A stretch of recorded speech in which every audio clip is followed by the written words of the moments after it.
بسم اللہ الرحمن الرحیم وَلَقَدْ يَسَّرْنَا الْقُرْآنَ لِلذِّكْرِ فَهَلْ مِن مُّدَّكِرٍ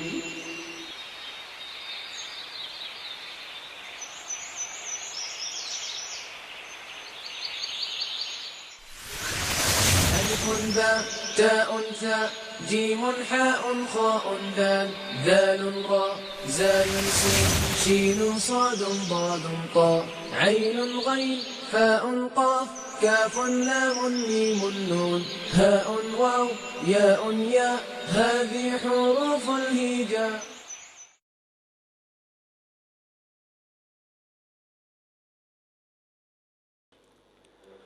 اعوذ باللہ من الشیطان الرجیم بسم اللہ الرحمن الرحیم قال النبی صلی اللہ علیہ وسلم اقرأوا القرآن فإنه یأتی یوم القیامة شفیعا لأصحابی.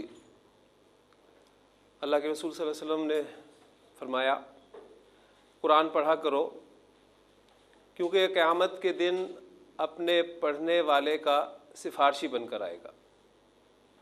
قرآن مجید قیامت کے دن اللہ کے ہاں بندے کی سفارش کرے گا کہ اللہ یہ بندہ مجھے تیرا کلام مانتا تھا، اسے پڑھتا تھا، اسے سمجھتا تھا، اس پر عمل کرتا تھا، اس کے حق میں میری سفارش قبول فرما. اللہ تعالیٰ سے دعا ہے کہ اللہ تعالیٰ ہمیں قرآن مجید زیادہ سے زیادہ پڑھنے کی، پھر سمجھ کر پڑھنے کی، اس پر عمل کرنے کی توفیق عطا فرمائے تاکہ قیامت کے دن یہ قرآن جو ہے ہمارے لیے سفارشی بنے.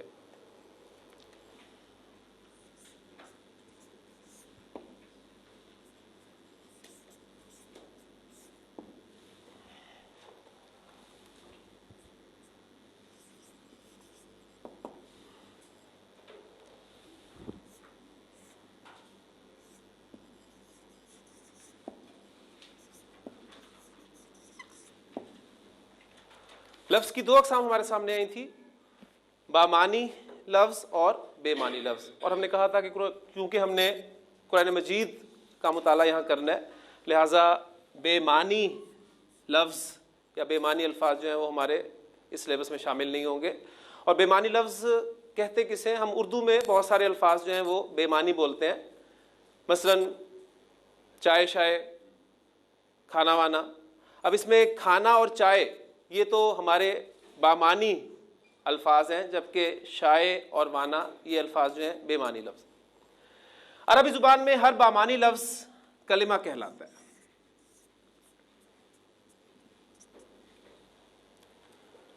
کلمہ کی تین اقسام ہم نے کل پڑھی تھی، اسم، فعل اور حرف. پھر اس کے بعد اسم کی ڈیفینیشن ہم نے یہ دیکھی تھی کہ اسم کے معنی ہوتے ہیں نام کے. تو اسم نام ہے، کس کا نام؟ کسی شخص کا نام. مثلا زید. اور میں نے آپ کو کل بتایا تھا کہ عربی زبان میں 85% اسماء ایسے ہیں جن کے آخر میں ڈبل حرکت یعنی تنوین آتی ہے. تو جو بھی اسم آپ کے سامنے بورڈ پر آئے گا اس کے بارے میں غالب گمان ہمارا یہی ہوگا کہ یہ اسم جو ہے اس پر تنوین آتی ہے اور یہ ان 85% اسماء میں شامل ہے، الا میں اس کے بارے میں آپ کو مزید کچھ بتاؤں. شخص کا نام، جگہ کا نام.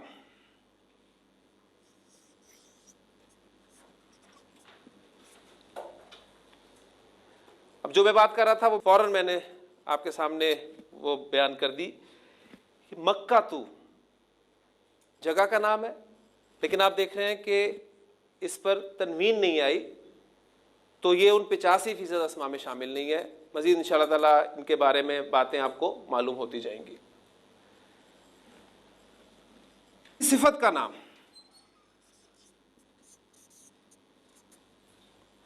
صالح، صالحن نیک کے لیے لفظ استعمال ہوتا ہے. پھر کسی چیز کا نام قلم.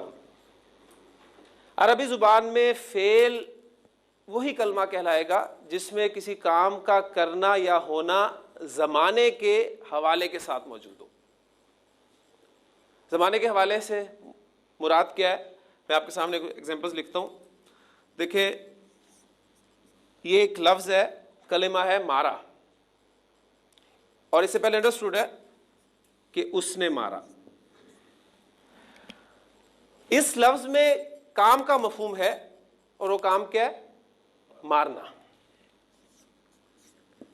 پھر اسی طرح مارتا ہے, اور اس سے پہلے انڈرسٹوڈ ہے وہ, اور مارے گا.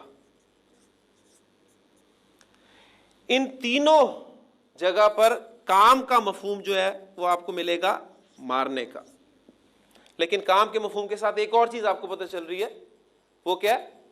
زمانے کا پتہ چل رہا ہے. یہ مارا کام کے مفہوم کے ساتھ زمانہ ماضی کا پتہ چل رہا ہے آپ کو, مارتا ہے میں مارنا کام کے ساتھ زمانہ حال کا, اور مارے گا میں کام مارنا کے ساتھ مستقبل کا آپ کو پتہ چل رہا ہے. جبکہ ایک لفظ ہے مارنا, اس لفظ میں کام کا مفہوم ہے, لیکن آپ دیکھ رہے ہیں کہ کوئی زمانہ نہیں پایا جاتا. لہذا مارا, مارتا ہے اور مارے گا یہ تو ہوں گے فعل, کیونکہ اس میں کام کے مفہوم کے ساتھ آپ کو زمانے کا پتہ چل رہا ہے. جبکہ لفظ مارنا جو ہے یہ فعل نہیں کہلائے گا, بلکہ یہ اسم کہلائے گا. بلکہ اسم کی ایگزامپلز میں ہم ایک نام کا اضافہ اور کریں گے, اور وہ ہے کام کا نام. تو اسم کی تعریف کے بعد جو ایگزامپلز ہمارے سامنے آ رہی ہیں وہ کسی شخص کا نام زیدن, کسی چیز کا نام قلمن, کسی جگہ کا نام مکہ تو, کوئی صفت صالحون, یا کام کا نام بھی عربی زبان میں اسم کہلاتا ہے. اور پھر اب جو ہے کہ مارنا کی عربی کیا ہوتی ہے؟ وہ ہوتی ہے ضربن. اور یہ لفظ بھی آپ اردو زبان میں استعمال کرتے ہیں, اس نے ضرب لگائی. ٹھیک ہے, ضرب کے معنی ہے مارنا کے. کلمہ کی قسم حرف جو ہم نے پڑھی تھی وہ یہ تھی کہ یہ وہ کلمہ ہے جو اپنے معنی اس وقت تک واضح نہیں کر سکتا جب تک یہ کسی دوسرے کلمہ کے ساتھ مل کر نہ آ جائے. اب سب سے پہلے ہم انشاءاللہ تعالی اسم سے آغاز کریں گے. اسم کی ڈیفینیشن ہمارے سامنے آ چکی ہے, اس کی ایگزامپلز ہمارے سامنے آ چکی ہیں. مزید اس کے متعلق ہم جاننے کی کوشش کریں گے, کیونکہ میں نے کل آپ کو بتایا تھا کہ عربی زبان میں جملہ فعل کے بغیر بھی بن سکتا ہے. لہٰذا ہم پہلے اسم پڑھیں گے, پھر اس کے بعد فعل شروع کریں گے, اور ان کے درمیان میں ہی اسم پڑھتے ہوئے اور فعل پڑھتے ہوئے مختلف حروف کا مطالعہ کریں گے.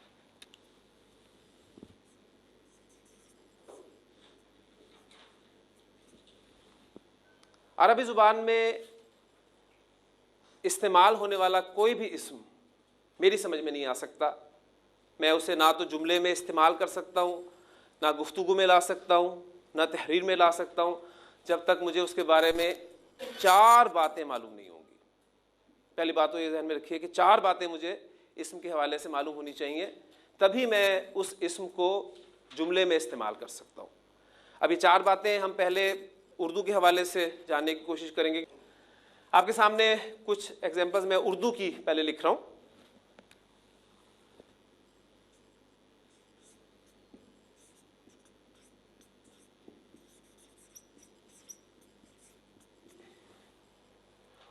اردو بولنے والا, پڑھنے والا ہر شخص اس جملے کو بخوبی سمجھ سکتا ہے. ایک لڑکے نے محمود کو مارا. اس جملے میں کام ہوا ہے مارنے کا, اور اس کام کو کرنے والا کون ہے؟ ایک لڑکا. اس کا مطلب ہے کہ اس فعل کا فاعل جو ہے وہ ایک لڑکا ہے, اور یہ کام کس پر ہوا ہے؟ محمود پر. یعنی اس فعل کا مفعول محمود ہے. تو یہ فعل, فاعل اور مفعول یہ اردو کے اعتبار سے ہم سب لوگ جانتے ہیں. ایک جملہ اور لکھ رہا ہوں.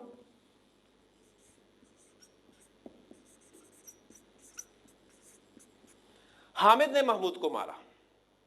اس جملے میں بھی کام مارنے کا ہوا ہے, فاعل حامد ہے اور مفعول محمود ہے. لیکن مجھے یہ بتائیے کہ ان دونوں جملوں میں فرق کس چیز کا ہے؟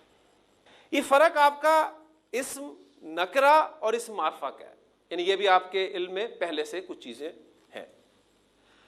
تو عربی زبان میں اب میں ایک ایک چیز ساتھ ساتھ آپ کو بیان بھی کرتا چلوں گا کہ عربی زبان میں بھی ہمیں کسی اسم کو جملے میں استعمال کرنے کے لیے اس کے معرفہ یا نکرہ ہونے کے بارے میں معلوم ہونا چاہیے. اور یہ چیز عربی زبان میں ہم وسعت ٹاپک کے تحت پڑھیں گے.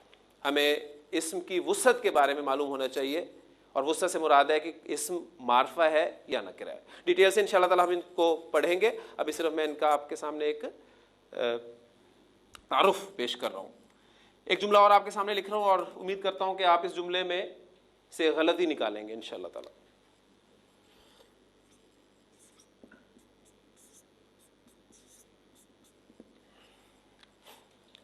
دیوار گر گیا. یہ کیا غلطی ہے اس میں؟ دیوار گر گئی. یہ میں نے غلطی کیوں کی؟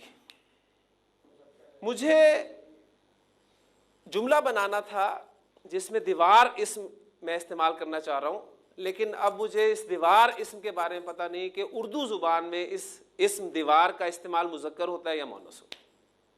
لہٰذا مجھ سے یہ غلطی ہوگی. اگر مجھے معلوم ہوتا کہ دیوار کو اردو زبان میں مؤنث استعمال کرتے ہیں تو میں یہاں جملہ لکھتا دیوار گر گئی. تو عربی زبان میں بھی بالکل اسی طرح ہوگا. ہمیں اسم کے مذکر یا مؤنث ہونے کے بارے میں پتہ ہونا چاہیے, اور یہ چیز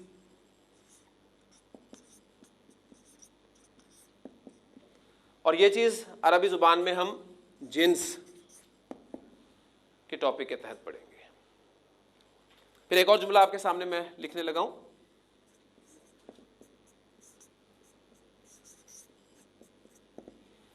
دیوار گر گئی, یا تو دیواریں گر گئی ہوں. اب یہ غلطی بھی میرے سے کیوں ہو رہی ہے؟ مجھے لفظ دیوار اسم دیوار کی جمع کے بارے میں معلوم نہیں ہے. میں یہاں استعمال جمع کا لفظ کرنا چاہ رہا ہوں لیکن مجھے معلوم نہیں ہے, لہذا میرے سے غلطی ہوگی. یعنی مجھے عربی زبان میں بھی واحد, جمع, اور پھر ایک خاص چیز عربی زبان میں ذہن میں رکھیے گا. تفصیل سے تو انشاءاللہ تعالی ہم اس کو پڑھیں گے. عربی زبان میں عدد 3 ہے. ایک کے لیے واحد استعمال کیا جاتا ہے, 2 سے زائد کے لیے عربی زبان میں جمع کا لفظ استعمال کیا جاتا ہے, جبکہ 2 کے لیے, خاص 2 کے لیے, جو کہ نہ انگریزی میں ہے نہ اردو میں ہے, ایک لفظ مثنیٰ استعمال کیا جاتا ہے. ڈیٹیل سے انشاءاللہ تعالی ہم جب ٹاپک پڑھیں گے یہ واحد, جمع اور مثنیٰ کا, اس وقت دیکھیں گے, اور اس کو ہم عدد کے ٹاپک کے تحت پڑھیں گے.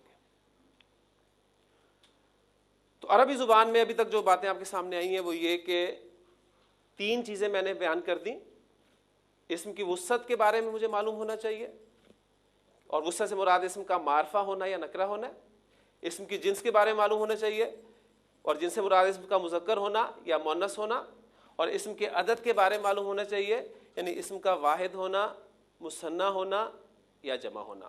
تو یہ 3 چیزیں میں نے آپ کو بتا دیں, اور شروع میں نے آپ کو کہا تھا کہ عربی زبان میں کسی بھی اسم کو اس وقت تک صحیح طریقے سے استعمال نہیں کر سکتا جب تک مجھے اس کے بارے میں 4 باتیں معلوم نہ ہوں. اب چوتھی بات کی طرف آتے ہیں, جو کہ آپ الحمدللہ پہلے جملے میں ہی سمجھ چکے ہیں. میں نے آپ سے پوچھا تھا کہ اس جملے میں فعل مارا, فاعل ایک لڑکا, اور مفعول محمود. اس طرح دوسرے جملے میں آپ کا فاعل حامد اور محمود مفعول. جملے میں یہ فاعل کا پتہ ہونا اور مفعول کا پتہ ہونا, کیونکہ اگر اوپر والے جملے کو میں تھوڑا سا تبدیل کر دوں,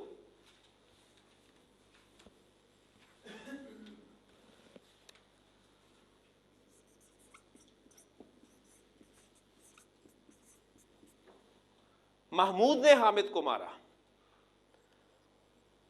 تو آپ دیکھیں گے کہ ان دونوں جملوں میں حامد اور محمود دونوں استعمال ہوئے ہیں, لیکن دونوں اسما کا سٹیٹس دونوں جملوں میں مختلف ہے.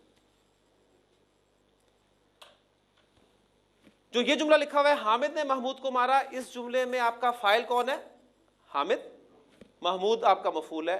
جبکہ جو میں نے اب جملہ لکھا ہے محمود نے حامد کو مارا، اس میں حامد بھی استعمال ہوا ہے، محمود بھی استعمال ہوا ہے، لیکن دونوں کا سٹیٹس چینج ہو گیا. اب محمود فاعل ہے اور حامد مفعول ہے. اردو میں تو آپ بڑی آسانی سے اس چیز کو سمجھ لیتے ہیں، اس لیے کہ ہماری اپنی زبان ہے. کون مارنے والا ہے، کس کو مار پڑ رہی ہے، میں ان کی جگہ بھی تبدیل کر دوں تو آپ بڑی آسانی سے پہچان لیں گے کون فاعل ہے کون مفعول ہے. لیکن عربی زبان میں ذہن میں رکھیے گا کہ ہمیں فاعل کا پتہ ہونا اور مفعول کا پتہ ہونا یہ اعراب کے ذریعے سے پتہ چلے گا. تو چوتھی چیز اسم کے بارے میں جو مجھے معلوم ہونی چاہیے وہ ہے اسم کا اعراب. اب معرفہ نکرہ، مذکر مؤنث، واحد جمع، ان حوالوں سے آپ پہلے سے کچھ نہ کچھ واقفیت رکھتے ہیں. اعراب عربی زبان میں ایک نئی چیز آپ کے سامنے آئی ہے، لہٰذا ہم سب سے پہلے ان چاروں پہلوؤں میں سے اعراب کو سب سے پہلے دیکھتے ہیں، اس کا مطالعہ کرتے ہیں.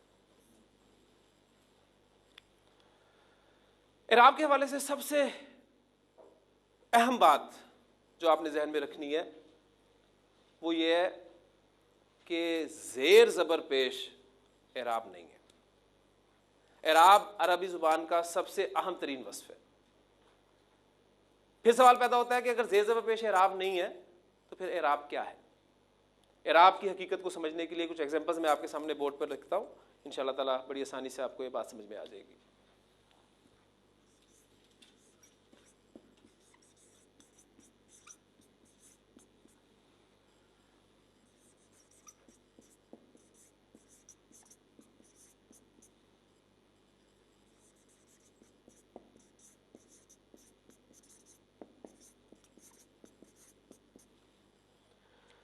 تین جملے میں نے آپ کے سامنے بورڈ پہ لکھے ہیں.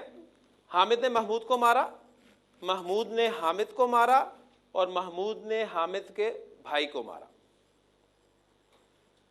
پہلے جملے میں کام مارنے کا، مارنے والا حامد، مار کھانے والا محمود. دوسرے جملے میں کام پھر مارنے کا، لیکن اب مارنے والا محمود ہو گیا اور حامد مار کھانے والا ہو گیا. تیسرے جملے میں پھر مار پیٹی، مارنے والا محمود لیکن مار کھانے والا اب حامد نہیں ہے بلکہ حامد کا بھائی ہے. ان تینوں جملوں میں حامد کے معنی میں کوئی تبدیلی واقع نہیں ہوئی، لیکن کچھ تبدیل ضرور ہوا ہے. کیا چیز تبدیل ہوئی ہے؟ اس اسم حامد کا سٹیٹس، اس کی پوزیشن وہ تبدیل ہوئی ہے. پہلے جملے میں اسم حامد اس جملے کا فاعل تھا، دوسرے جملے میں حامد اس جملے کا مفعول ہو گیا، تیسرے جملے میں حامد نہ فاعل ہے نہ مفعول ہے بلکہ اس کا ذکر ضمناً آیا ہے. اب ان میں سے پہلی دو ایگزامپلز جو ہیں ان کو سامنے رکھتے ہوئے مزید اس کی کلیریفیکیشن کرتا ہوں.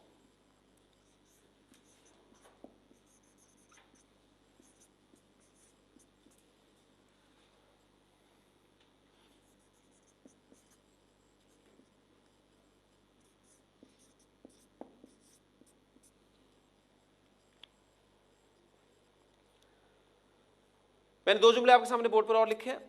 حامد نے محمود کو مارا، محمود کو حامد نے مارا. اب مجھے بتائیے دونوں جملوں کے مفہوم میں کوئی فرق ہے؟ مفہوم ایک ہی ہے. حالانکہ میں نے کیا کیا، حامد اور محمود کی جگہ تبدیل کر دی، لیکن جملے کے مفہوم میں کوئی فرق نہیں پڑا. کیا انگریزی زبان میں میں یہ جگہ آسانی سے تبدیل کر سکتا ہوں؟ مفہوم میں فرق پڑتا ہے؟ دیکھتے ہیں.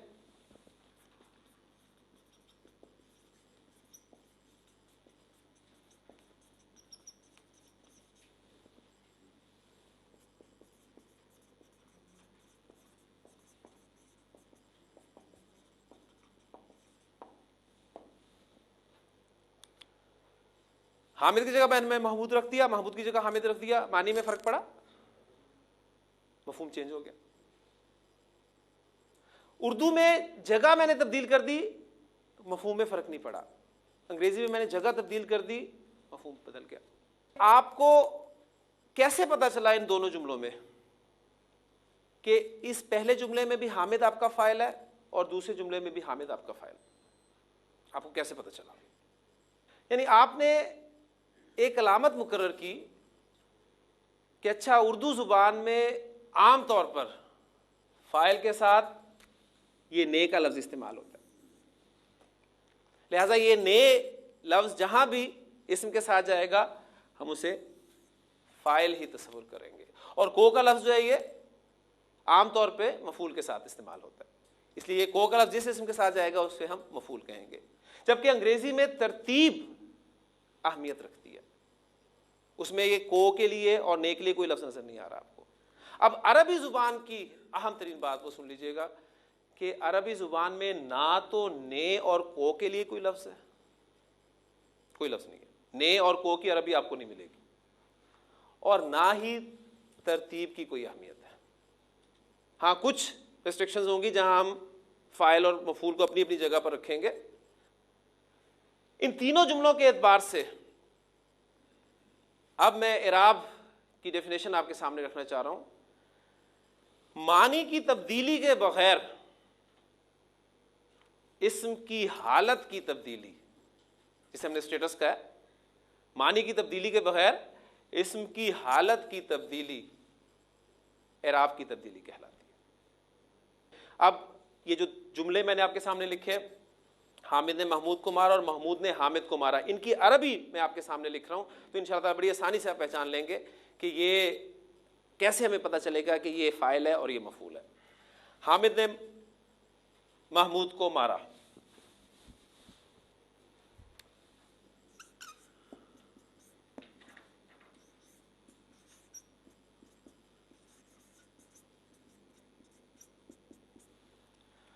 ضرب حامد محمودن,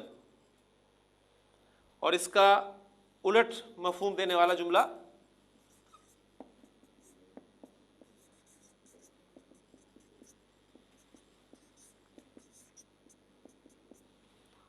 ضرب محمود حامد.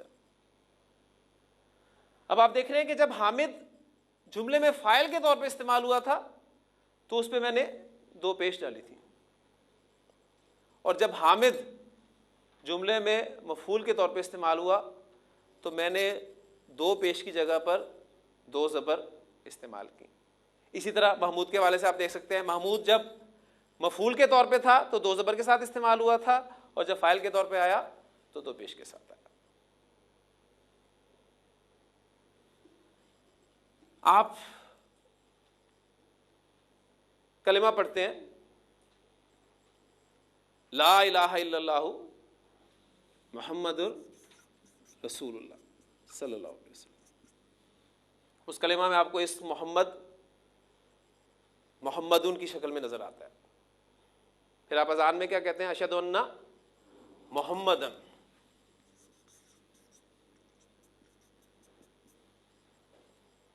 پھر آپ درود شریف پڑھتے ہیں, اس میں آپ کیا کہتے ہیں؟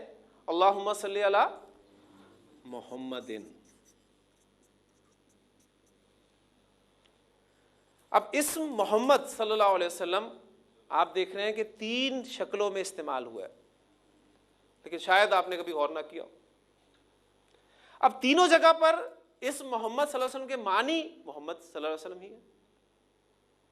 ٹھیک, اسم کے معنی کی تبدیلی کے بغیر اسم کی حالت یا اس کی شکل کی تبدیلی اعراب کہلاتی ہے. اب اس جملے کو ضرب حامد محمودن میں ایک اور انداز سے لکھ رہا ہوں, آپ نے مجھے بتانا ہے کہ کیا اب جو میں جملہ لکھ رہا ہوں اس کے معنی اس جملے سے مختلف ہیں یا ایک ہی ہیں.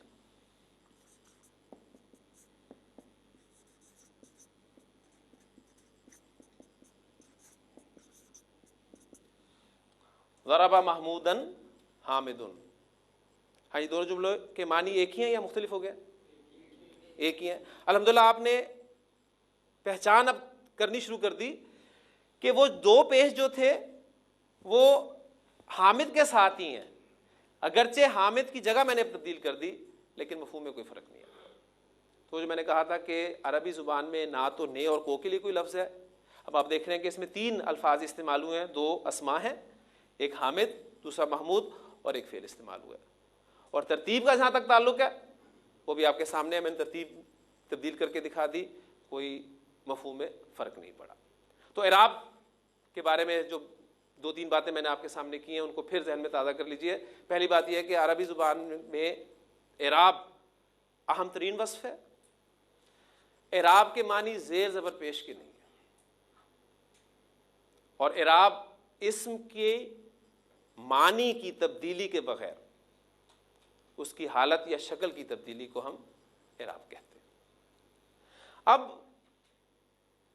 جس طرح ہم نے پڑھا کہ عربی زبان میں وسعت کے اعتبار سے اسم یا تو معرفہ ہوگا یا نکرہ ہوگا، جنس کے اعتبار سے یا تو مذکر ہوگا یا مؤنث ہوگا، اور عدد کے اعتبار سے یا واحد ہوگا یا مثنیٰ ہوگا یا پھر جمع ہوگا۔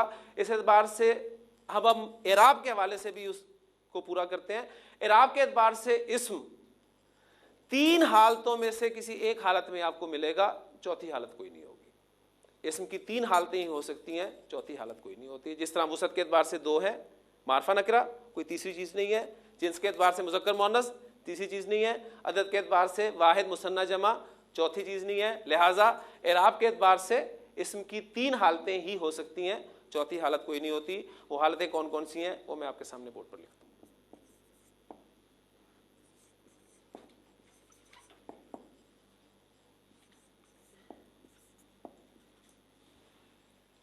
اعراب کے اعتبار سے اسم ان 3 حالتوں میں سے کسی ایک حالت میں آپ کو قرآن مجید میں ملے گا، یا اس کی حالت حالت رفع ہوگی، یا اس کی حالت حالت نصب ہوگی، یا اس کی حالت حالت جر ہوگی، چوتھی حالت اس کی کوئی نہیں ہوگی۔ اسم کی بنیادی حالت جس حالت میں ہمیں وہ بلٹ ان فارم میں ملتا ہے وہ اس کی حالت رفع ہوتی ہے۔ پھر کسی نہ کسی وجہ سے اسم اپنی حالت تبدیل کرتا ہے، حالت نصب میں جاتا ہے یا حالت جر میں جاتا ہے۔ کوئی نہ کوئی وجہ ہوگی جس وجہ سے اسم اپنی حالت یعنی اعرابی حالت تبدیل کرے گا۔ بغیر وجہ کے اسم نہ تو آپ کو حالت نصب میں نظر آئے گا نہ حالت جر میں نظر آئے گا، ہاں بنیادی حالت اس کی حالت رفع ہوتی ہے۔ اب اتنا آپ کو اندازہ 2 ایگزامپلس پچھلی کرنے سے یقیناً ہو گیا ہوگا کہ آپ نے ایک اندازہ لگا لیا کہ اچھا اگر کسی جملے میں کسی اسم کو میں فاعل کے طور پہ استعمال کرنا چاہتا ہوں تو وہ اس کی حالت رفع ہوتی ہے، اور اگر مفعول کے طور پہ استعمال کرنا چاہتا ہوں تو وہ حالت نصب ہوتی ہے۔ ٹھیک، اب ہم دیکھیں گے کہ عربی زبان میں 85% اسماء جن کے بارے میں ہم نے بات کی تھی، 85% اسماء یہ وہ اسماء ہیں جن پہ تنوین آتی ہے۔ یہ وہ اسماء ہیں جو 3 اعرابی حالتوں میں 3 شکلیں اختیار کرتے ہیں۔ 3 اعرابی حالتیں، 3 شکلیں، لیکن ان کی 3 جو مختلف شکلیں ہیں اس میں تبدیلی بڑی چھوٹی سی مائنر سی تبدیلی ہے، بڑی آسانی سے آپ پہچان لیتے ہیں، اور اس کے ایگزامپل میں آپ کو پہلے دے چکا ہوں۔ مثلا اسم حامد کو ہی لے لیتا ہوں۔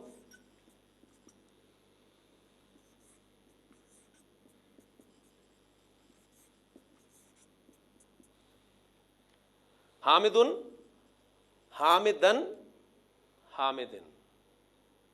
حامدن حالت رفع، حامدن حالت نصب، حامدن حالت جر۔ تو اسم حامد آپ کو عربی زبان میں ان 3 حالتوں میں سے یا 3 شکلوں میں سے ایک شکل میں ملے گا، اور آپ الحمدللہ اس کو پہچان کرنی شروع کر دیں۔ یعنی پہلا ہمارا جو ہے ٹارگٹ وہ یہ ہے کہ ہم اسماء کو قرآن مجید سے پہچانیں۔ انشاءاللہ تعالیٰ کل میں آپ کی پریکٹس پہلے ہی کرواؤں گا، قرآن مجید کی ایک سورت کے کچھ اسماء میں آپ کے سامنے یہاں بورڈ پر لکھوں گا، اور آپ خود پہچانیں گے انشاءاللہ تعالیٰ کہ یہ اسم یہاں پر حالت رفع میں استعمال ہوا ہے، حالت نصب میں استعمال ہوا ہے یا حالت جر میں استعمال ہوا ہے۔ کیونکہ جو بھی قاعدہ پڑھیں گے اس کی ساتھ ساتھ اپلیکیشن ہوتی رہے گی، تو انشاءاللہ تعالیٰ آپ کی جو انڈرسٹینڈنگ ہے وہ بہتر سے بہتر ہوتی جائے گی انشاءاللہ تعالیٰ۔ اب ایک بات میں نے آپ کو بتا دی، آپ کا ذہن ماشاءاللہ ساتھ ساتھ کام کر رہا ہے کہ آپ نے دیکھ لیا کہ اسم کو حالت رفع میں 2 پیش کے ساتھ، نصب میں 2 زبر اور 1 الف ایڈ کیا گیا، اور حالت جر میں 2 زیر کے ساتھ ظاہر کیا جا رہا ہے۔ اب میں محمود اسم لکھتا ہوں, محمود,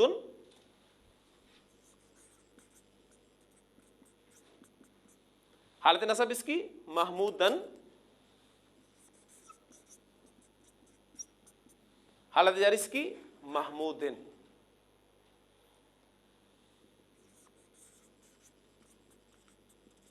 محمد صلی اللہ علیہ وسلم, حالت نصب محمدن,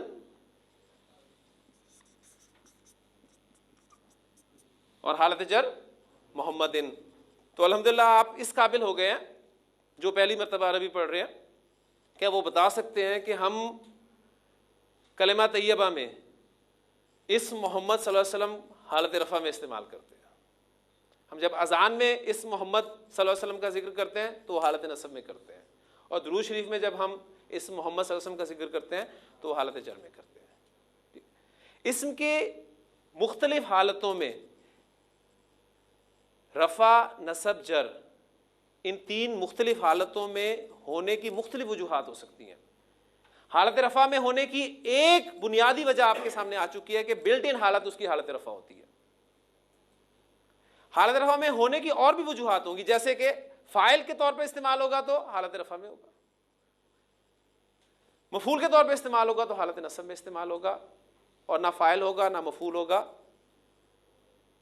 تو اس کا تعلق کسی اسم کے ساتھ قائم کیا گیا ہوگا, یا کچھ حروف سے پہلے ایسے آئیں گے جو اس کو حالت جر میں لے جائیں گے, تب وہ حالت جر میں جائے گا. اب یہ جو تینوں ایگزامپلز میں نے آپ کو دی ہیں, کلمہ کی, اذان کی یا درود شریف کی, اس میں بات ایک ذہن میں رکھیے گا کہ لازمی نہیں ہے یہ کہ آپ کو جب بھی کوئی اسم حالت رفع میں ملے تو وہ فاعل ہی ہوگا. میں نے آپ کو بتایا کہ اسم کی تینوں حالتوں کی مختلف وجوہات ہو سکتی ہیں. ایک وجہ اس میں سے یہ ہے کہ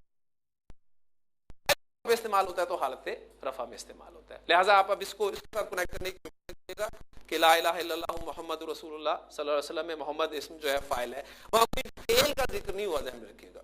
وہاں صرف یہ بات ہے, ایک جملہ ہے کہ محمد صلی اللہ علیہ وسلم اللہ کے رسول. ٹھیک. اسی طرح حالت نصب میں جو قرآن میں آپ استعمال کرتے ہیں وہاں وہ مفعول کے طور پہ استعمال نہیں ہوا. یہ جو میں نے آپ کو بات کی ہے, پھر دہراتا چلوں کہ اسم کی مختلف اعرابی حالت ہونے کی مختلف وجوہات ہو سکتی ہیں. اس میں سے ایک وجہ آپ کو پتہ چل گئی ہے کہ فاعل کے طور پہ ہوگا حالت رفع میں, اور مفعول کے طور پہ ہوگا تو حالت نصب میں استعمال ہوگا. باقی وجوہات انشاءاللہ تعالیٰ وقت کے ساتھ ساتھ آپ کو پتہ چلتی چلیں گی. اور وہ جو میں نے بات آپ سے کل کہی تھی کہ آپ نے کمپیریزن اپنا ضرور کرتے رہنا ہے کہ کل آپ کو کیا معلوم تھا, آج آپ کے علم میں کیا اضافہ ہوا ہے. ہاں جی, اب میں کچھ مزید اسماء کی پریکٹس آپ کو کرواتا ہوں.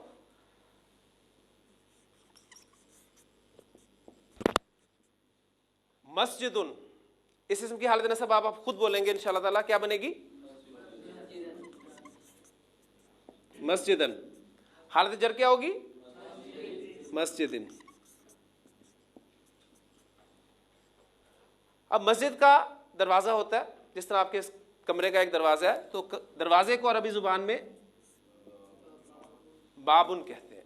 بابن, یہ حالت رفع ہوگی. حالت نصب کیا ہوگی اس کی؟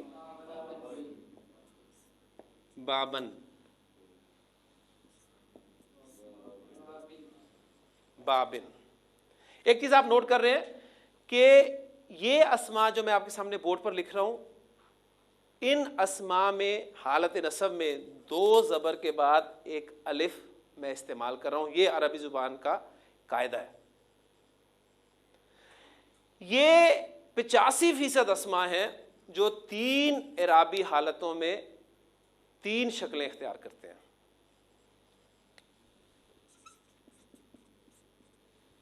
اب اگر میں آپ کو ان اسماء کا نام بتا دوں تو انشاءاللہ تعالیٰ آپ کو ان کا نام یاد کرنے میں کوئی مشکل پیش نہیں آئے گی. ان اسماء کو جو کہ 85% ہیں, تین حالتوں میں تین شکلیں اختیار کرتے ہیں. منصرف اسماء کہا جاتا ہے. آپ نے منصرف کے معنی کیا ہیں اس کے چکر میں بھی نہیں پڑھنا. ٹرمز ہر سبجیکٹ میں استعمال کی جاتی ہیں اور ہم شاذ ہی ٹرمز کے معنی کے چکر میں پڑتے ہیں. ہم بس یاد کر لیتے ہیں. میں نے طریقہ یہ اختیار کیا یہاں پر کہ پہلے آپ کو بات سمجھا دی جائے, بات سمجھانے کے بعد جب کنسیپٹ کلیئر ہو جائے تو پھر اس کا نام جو کہ ایک مشکل ٹرم میں آپ کے سامنے آئے گا وہ بتا دیا جائے, تو اب آپ کے لیے یہ نام یاد کرنا مشکل نہیں ہوگا. بجائے اس کے کہ میں پہلے کہوں کہ اب ہم منصرف اسما پڑھیں گے تو وہ منصرف لفظ سنتے ہی ایک بوجھ سا ذہن پہ پہلے ہی آ جاتا ہے اور پھر بات اتنی جلدی سمجھ میں نہیں آتی. اب الحمدللہ آپ کو سمجھ میں آ گیا کہ عربی زبان میں 85% اسما ایسے ہیں جو 3 اعرابی حالتوں میں 3 شکلیں اختیار کرتے ہیں. ان کو منصرف اسما کہتے ہیں اور ان اسما کی ایک علامت ہے جس سے آپ انہیں پہچانتے ہیں. پہچان لیں گے علامت کیا ہے ان کی؟ ماشاءاللہ. ان اسما کی علامت ہے تنوین, چاہے 2 پیش آئیں, چاہے 2 زبر آئیں, چاہے 2 زیر آئیں. تو منصرف اسما کی علامت کیا ہے؟ تنوین. تنوین کن اسما کی علامت ہے؟ منصرف اسما کی تعداد کتنی ہے؟ 85% اسما کو کیا کہتے ہیں؟ 85% اسما 3 اعرابی حالتوں میں کتنی شکلیں اختیار کرتے ہیں؟ 3 اعرابی شکلیں اختیار کرنے والے اسما کی علامت کیا ہے؟ تنوین کن اسما کی علامت ہے؟ منصرف اسما کسے کہتے ہیں؟ وہ اسما جو 3 حالتوں میں 3 شکلیں اختیار کرتے ہیں اور ان کی علامت تنوین ہے. ٹھیک, بالکل اسی طرح جس طرح ایک مومن بندے کی علامت نماز ہے. آپ نے منصرف اسما کو پہچاننا ہے تنوین سے اور ایک مومن بندے کو آپ نے پہچاننا ہے نماز سے. یہ ہو ہی نہیں سکتا کہ منصرف اسم پر تنوین نہ ہو, اور یہ ہو ہی نہیں سکتا کہ بندہ مومن ہو اور نماز نہ پڑھے. نبی اکرم صلی اللہ علیہ وسلم نے فرمایا کہ نماز میری آنکھوں کی ٹھنڈک ہے, اور آپ صلی اللہ علیہ وسلم نے فرمایا آخری وقت آپ صلی اللہ علیہ وسلم کی زبان مبارک پہ جو الفاظ تھے وہ کیا تھے؟ الصلاۃ الصلاۃ الصلاۃ, نماز نہ چھوڑنا. اب اگر دعویٰ ہے ہمارا مومن ہونے کا, مسلم ہونے کا, تو ذرا چیک کریں کہ علامت ہے. بہت ضروری. نماز کے بغیر بندہ جو ہے وہ مومن نہیں. اللہ تعالیٰ عمل کی توفیق عطا فرمائے. سبحانک اللہم و بحمدک نشہد ان لا الہ الا انت نستغفرک و نتوب الیک.